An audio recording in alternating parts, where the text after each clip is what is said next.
ಉದ್ದೇಶ ಏನು ಸಂವಿಧಾನ ಜಾಗೃತಿ ಮತ್ತು ಶಿಕ್ಷಣ ಜಾಗೃತಿ ಹಾಗೂ ಮತ ಜಾಗೃತಿ ಕಾರ್ಯಕ್ರಮವನ್ನು ನಾವು ಕರ್ನಾಟಕದ ಪ್ರತಿ ಹಳ್ಳಿಗಳಲ್ಲಿ, ತಾಲೂಕುಗಳಲ್ಲಿ, ಜಿಲ್ಲೆಗಳಲ್ಲಿ ಅಂಬೇಡ್ಕರ್ ಅವರ ಜಯಂತಿಯೊಂದಿಗೆ, ಬುದ್ಧ ಬಸವಣ್ಣವರ ಜಯಂತಿಯೊಂದಿಗೆ ಕಾರ್ಯಕ್ರಮವನ್ನು ಆಯೋಜಿಸ್ತಾ ಇದ್ದೇವೆ. ಈ ಒಂದು ಕಾರ್ಯಕ್ರಮ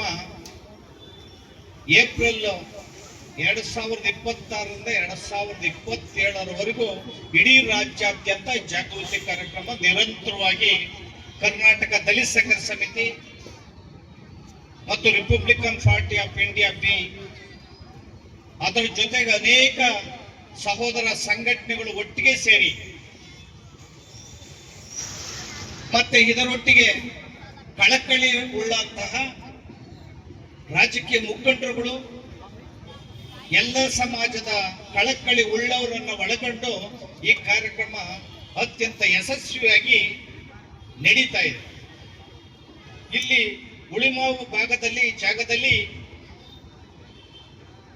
ಅನೇಕ ಕಲಾ ಮಂಡಳಿಗಳೊಂದಿಗೆ, ಸಾಂಸ್ಕೃತಿಕ ಕಾರ್ಯಕ್ರಮಗಳೊಂದಿಗೆ ಬೀದಿಗಳಲ್ಲಿ ಮೆರವಣಿಗೆ ಮಾಡೋದ್ರ ಮೂಲಕ ಈ ಕಾರ್ಯಕ್ರಮ ಆಯೋಜಿಸಿದ್ದಾರೆ.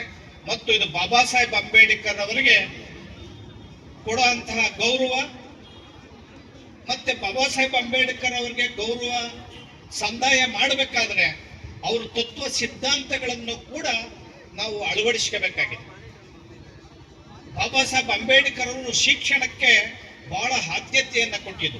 ಆ ಶಿಕ್ಷಣಕ್ಕೆ ಆದ್ಯತೆಯನ್ನ ಕೊಟ್ಟಂತಹ ಬಾಬಾ ಸಾಹೇಬ್ ಅಂಬೇಡ್ಕರ್ ಅವರು ಇವತ್ತು ಬಾಬಾ ಸಾಹೇಬ್ ಅಂಬೇಡ್ಕರ್ ಅವರು ಯಾವುದೇ ಒಂದು ಜಾತಿಗೆ, ಒಂದು ಧರ್ಮಕ್ಕೆ ಸೀಮಿತರಲ್ಲ. ಬಾಬಾ ಸಾಹೇಬ್ ಅಂಬೇಡ್ಕರ್ ಅವರು ಎಲ್ಲ ಜಾತಿ ಮತ ಧರ್ಮದ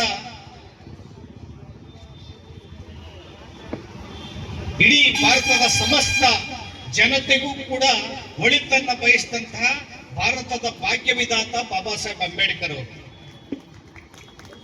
ಬಾಬಾ ಸಾಹೇಬ್ ಅಂಬೇಡ್ಕರ್ ಅವರು ಬರೀ ಅಸ್ಪೃಶ್ಯರು ಸಹಸ್ರಾರು ವರ್ಷಗಳಿಂದ ಅಸ್ಪೃಶ್ಯತೆಯ ಕಂದಾಚಾರ ಮೂಢನಂಬಿಕೆಗಳಲ್ಲಿ ಮುಳುಗಿ ಹೋದಂತ ಅಸ್ಪೃಶ್ಯತೆ ನಿವಾರಣೆ ಮಾಡೋದ್ರ ಜೊತೆಗೆ ಮಹಿಳಾ ಅಸಮಾನತೆಯನ್ನ, ಮಹಿಳೆಯರಿಗೆ ಈ ದೇಶದ, ಈ ನೆಲದ ಸ್ತ್ರೀಗೆ, ತಾಯಿಗೆ ಹೆಚ್ಚು ಗೌರವವನ್ನ ಮತ್ತು ರಕ್ಷಣೆಯನ್ನ ಕಾನೂನುಬದ್ಧವಾಗಿ ಮತ್ತು ಸಾಮಾಜಿಕವಾಗಿ ಕೊಟ್ಟಂತಹ ಸಂವಿಧಾನದಲ್ಲಿ ಅವರಿಗೆ ಕಾನೂನುಬದ್ಧ ಮಾಡಿದಂತಹ ಏಕೈಕ ಮಹಾ ಮಾನವತಾವಾದಿ ಯಾರಾದ್ರೂ ಬಾಬಾ ಸಾಹೇಬ್ ಅಂಬೇಡ್ಕರ್ ಅನ್ನೋದನ್ನ ನಾವು ತಿಳ್ಕೋಬೇಕಾಗಿದೆ. ಬಾಬಾ ಸಾಹೇಬ್ ಅಂಬೇಡ್ಕರ್ ಅವರು ಅತ್ಯಂತ ಪರಿಶ್ರಮದಿಂದ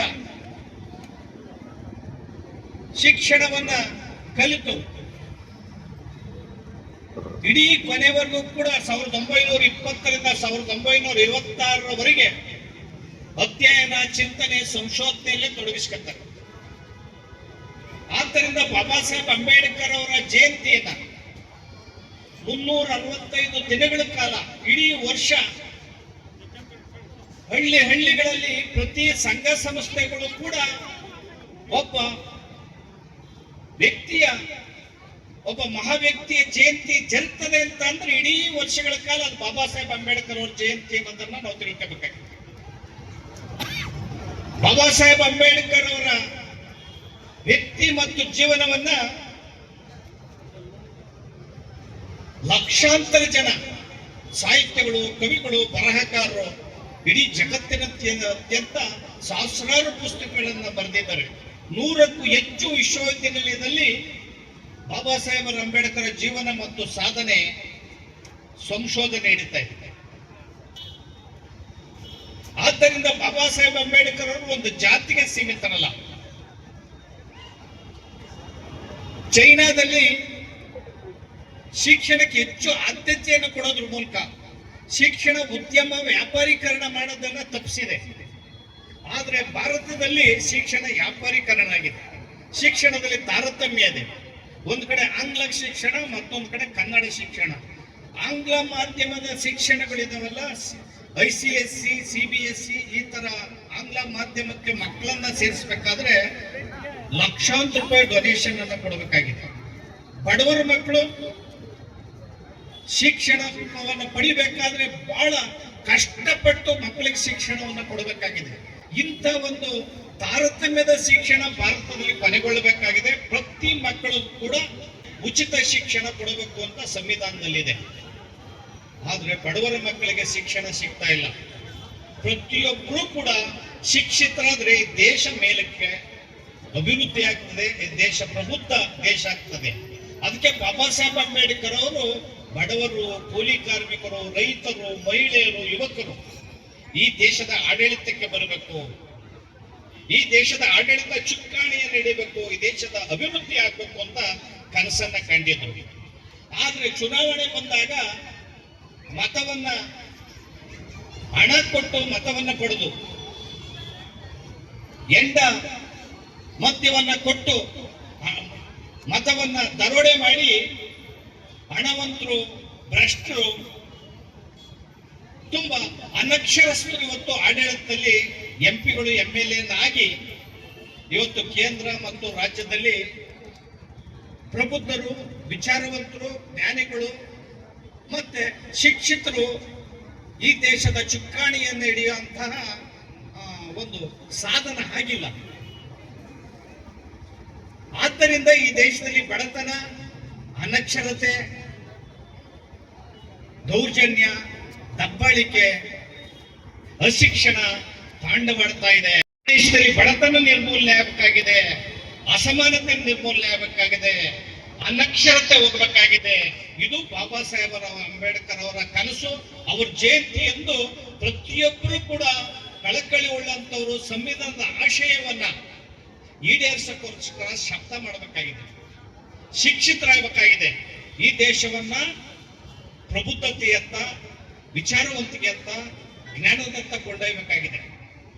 ಆ ಸಂವಿಧಾನ ಈ ಭಾರತದಲ್ಲಿ ಸ್ವಾತಂತ್ರ್ಯ ಬರೋದಕ್ಕೆ ಮೊದಲು ಬಾಬಾ ಸಾಹೇಬ್ ಅಂಬೇಡ್ಕರ್ ಅವರು ಸಂವಿಧಾನ ರಚಿಸಿ ಪ್ರತಿಯೊಬ್ಬರಿಗೂ ಕೂಡ ಒಬ್ಬ ಮನುಷ್ಯನಿಗೆ ಒಂದು ಮತ, ಒಂದೇ ಘನತೆ, ಒಂದೇ ಗೌರವ, ಎಲ್ಲರೂ ಸಮಾನರು, ಎಲ್ಲರೂ ಸ್ವತಂತ್ರರು ಅಂತ ಕೊಡೋದಕ್ಕೆ ಮೊದಲು ಈ ದೇಶದಲ್ಲಿ ಅಸಮಾನತೆ, ಮಹಿಳಾ ಅಸಮಾನತೆ ಇತ್ತು.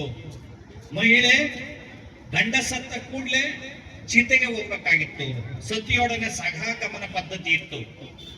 ಇವತ್ತಿಗೆ ಆ ಸಂವಿಧಾನ ಜಾರಿಯಾಗಿ 75 ವರ್ಷ ಆಗಿದೆ. ಇಷ್ಟೊತ್ತಿಗೆ ಲಕ್ಷಾಂತರ ಮಕ್ಕಳು ಬೆಂಕಿ ಚಿತೆಯಲ್ಲಿ ಸುಟ್ಟು ಭಸ್ಮ ಆಗ್ಬೇಕಾಗಿತ್ತು. ಬಾಬಾ ಸಾಹೇಬ್ ಅಂಬೇಡ್ಕರ್ ಅವರು ಸಂವಿಧಾನ ಬರೆದು ನೀವು ವಿಮೋಚನೆ ಮಾಡದ ಹೋಗಿದ್ರೆ ಆ ಒಂದು ಅಂತ ಕರಾಳ ಕಾಯ್ದೆಯನ್ನ ಅಥವಾ ಕರಾಳ ಏನು ಪದ್ಧತಿಯನ್ನ, ಮಹಿಳಾ ಅಸಮಾನತೆಯನ್ನು ನಿರ್ಮೂಲನೆ ಮಾಡಿ ಸ್ತ್ರೀಯನ್ನ ವಿಮೋಚನೆ ಮಾಡ್ತದ ಬಾಬಾ ಸಾಹೇಬ್. ಹೊರತು ಅನೇಕ ಹೆಣ್ಮಕ್ಳು IAS ಆಗಿದ್ದಾರೆ, IPS ಆಗಿದ್ದಾರೆ, ದೇಶನ ಆಳುವಂತ MP MLAಗಳಾಗಿದ್ದಾರೆ, ವಿದ್ಯಾವಂತರಾಗಿದ್ದಾರೆ. ಅದು ಬಾಬಾ ಸಾಹೇಬರ ಕೊಡುಗೆ ಅನ್ನೋದನ್ನ ನೀವು ಮಹಿಳೆಯವರು ಬಾಬಾ ಸಾಹೇಬ್ ಅಂಬೇಡ್ಕರ್ ಅವ್ರನ್ನ ಪೂಜ್ಯರು ಅಂತ ಮನಗಾಣಬೇಕಾಗಿದೆ. ಪ್ರತಿಯೊಬ್ಬ ಈಗ ಬ್ರಾಹ್ಮಣ ಸಮಾಜಕ್ಕೆ 10% ಮೀಸಲಾತಿ ಇದೆ. ಅಂದ್ರೆ EWS ಅಂತ ವೀಕರ್ ಸೆಕ್ಷನ್, ಆರ್ಥಿಕವಾಗಿ ಹಿಂದುಳಿದಂತ ಬ್ರಾಹ್ಮಣರಿಗೂ ಕೂಡ 10% ಮೀಸಲಾತಿಯನ್ನ ಕೊಟ್ಟಿದೆ. ಆದ್ದರಿಂದ ಬರೀ ಪರಿಶಿಷ್ಟ ಜಾತಿ ಅವ್ರಿಗೆ ಅಷ್ಟೇ ಅಲ್ಲ, ಹಿಂದುಳಿದವರಿಗೆ ರಾಜ್ಯದಲ್ಲಿ 27% ಮೀಸಲಾತಿ ಇದೆ, 32% ಇದೆ. ಮಂಡಲ ಪ್ರಕಾರ 27% ಮೀಸಲಾತಿ ಹಿಂದುಳಿದ ಜಾತಿಗಳಿಗೆ ಮೀಸಲಾತಿ ಇದೆ. ಪರಿಶಿಷ್ಟ ಜಾತಿ ವರ್ಗಗಳಿಗಿರೋದು 18% ಅಷ್ಟೇ ಮೀಸಲಾತಿ. ಎಲ್ಲಾ ಮೀಸಲಾತಿಯನ್ನು ಪರಿಶಿಷ್ಟ ಜಾತಿಯವರಿಗೆ ಕೊಟ್ಟಿದ್ದಾರೆ ಅಂತ ಭಾವನೆ ಅಲ್ಲ. ಪ್ರತಿಯೊಬ್ಬರಿಗೂ ಕೂಡ ಮೀಸಲಾತಿ ಇದೆ. ಅಸಹಾಯಕರಿಗೆ ಮೀಸಲಾತಿ ಇದೆ, ಅಂಗವಿಕಲರಿಗೆ ಮೀಸಲಾತಿ ಇದೆ, ಮಹಿಳೆಯರಿಗೆ ಮೀಸಲಾತಿ ಇದೆ. ಅಂದ್ರೆ ಈ ದೇಶದ ಮುಖ್ಯ ವಾಹಿನಿಯಲ್ಲಿ ಅಸಹಾಯಕರು, ಅಸಮಾನತೆಯಿಂದ ತೊಳೆದಲ್ಪಟ್ಟಂತವ್ರು, ತುಳಿಯಲ್ಪಟ್ಟಂತವ್ರು, ತುಚ್ಛವಾಗಿ ಕಂಡಲ್ಪಟ್ಟಂತವ್ರು ಎಲ್ಲರನ್ನೂ ಕೂಡ ಸಮಾನವಾಗಿ ಈ ದೇಶದ ಮುಖ್ಯ ವಾಹಿನಿಗೆ ತರಬೇಕು, ಸಮಾನತೆಯನ್ನ ಸಾಧಿಸಬೇಕು, ಪ್ರತಿಯೊಬ್ಬರು ಸ್ವತಂತ್ರರಾಗಬೇಕು, ಸ್ವಾಭಿಮಾನ ಆತ್ಮಗೌರವದಿಂದ ಬದುಕಬೇಕು ಅಂತ ಕನಸನ್ನ ಕಂಡಂತಹ, ಅದನ್ನ ಕಾನೂನಾಗಿ ಮಾಡಿದಂತಹ, ಸಮಾನತೆ ಅಂತ ತಂದಂತಹ ಏಕೈಕ ಈ ದೇಶದ ವಿಶ್ವಮಾನವ ಭಾರತ ರತ್ನ ಅದು ಬಾಬಾ ಸಾಹೇಬ್ ಅಂಬೇಡ್ಕರ್ ಅನ್ನೋದನ್ನ ನಾವು ತಿಳ್ಕೋಬೇಕಾಗಿದೆ. ಬಾಬಾ ಸಾಹೇಬ್ ಅಂಬೇಡ್ಕರ್ ಅನ್ನ ಕೆಲವೇ ಜನ ಜಯಂತಿ ಮಾಡುವಂಥದ್ದು, ಕೆಲವೇ ಜನ ಅವ್ರ ಫೋಟೋ ಇಟ್ಕೊಳ್ಳುವಂಥದ್ದು ಅಲ್ಲ. ಬಾಬಾ ಸಾಹೇಬ್ ಅಂಬೇಡ್ಕರ್ ಅವರು, ಜಗಜ್ಯೋತಿ ಬಸವಣ್ಣವರು, ಬುದ್ಧ, ಪೆರಿಯರು, ನಾರಾಯಣ ಗುರು, ಸವಿತಾ, ಸೂಪಿ, ಟಿಪ್ಪು, ಅನೇಕ ಇಂತಹ ಸಂತರನ್ನ ನಾವು ಗೌರವಿಸಬೇಕಾಗಿದೆ. ಅವ್ರ ತತ್ವ ಸಿದ್ಧಾಂತವನ್ನು ತಿಳ್ಕೋಬೇಕಾಗಿದೆ. ಆ ಮೂಲಕ ಸರ್ಕಾರಗಳು ಇವರ ಜೀವನ ಚರಿತ್ರೆಯನ್ನ ಪಠ್ಯ ಪುಸ್ತಕಗಳನ್ನ ಅಳವಡಿಸೋದ್ರ ಮೂಲಕ ಈ ದೇಶದಲ್ಲಿ ಸಮಾನತೆಯನ್ನು ಸಾಧಿಸಬೇಕಾಗಿದೆ, ಸಹೋದರತ್ವ, ಭಾತೃತ್ವವನ್ನು ತರಬೇಕಾಗಿದೆ.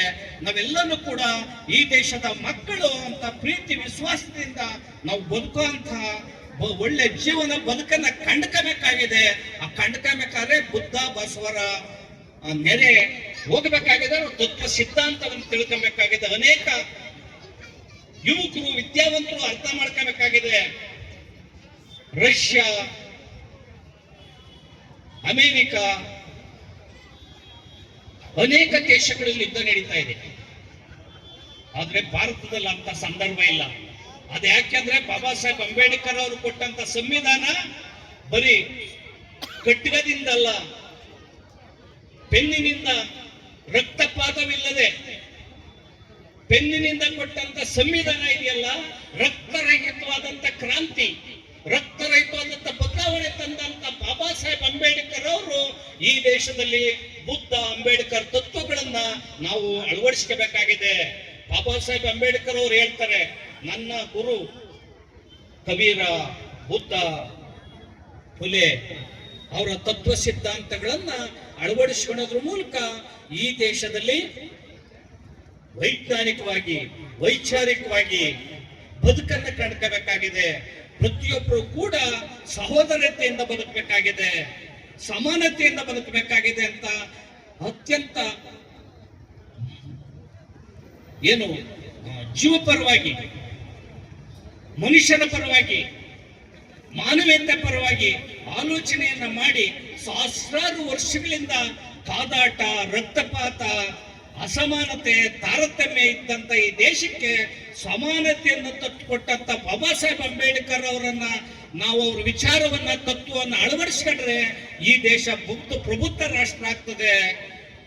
ಯುದ್ಧ ಬೇಡ, ಬುದ್ಧ ಬೇಕು ಅನ್ನೋ ಒಂದು ವಿಚಾರವನ್ನು ಅಳವಡಿಸ್ಕೊಳ್ಳೋದ್ರ ಮೂಲಕ ಅಂಬೇಡ್ಕರ್ ಜಯಂತಿಗೆ ಅರ್ಥವನ್ನ ತಂದುಕೊಟ್ಟಿದ್ದಾರೆ. ಈ ಸಂದರ್ಭದಲ್ಲಿ ಮುರಳಿಯವರು, ರಮೇಶ್ರವರು ಈ ಕಾರ್ಯಕ್ರಮಕ್ಕೆ ಅತ್ಯಂತ ಕಾರಣೀಕರ್ತರಾಗಿ, ರಮೇಶ್ ಅವರೆಲ್ಲ ಅತ್ಯಂತ ಶ್ರಮಿಸಿ ಈ ಕಾರ್ಯಕ್ರಮವನ್ನು ಅತ್ಯಂತ ಯಶಸ್ವಿಯಾಗಿದ್ದಾರೆ. ಅವರೆಲ್ಲರಿಗೂ ಕೂಡ ಹೊಂದಿಸಿ ನನ್ನ ಮಾತನ್ನು ಮುಗಿಸ್ತೇನೆ. ಜೈ ಭೀಮ್, ಜೈ ಭಾರತ್.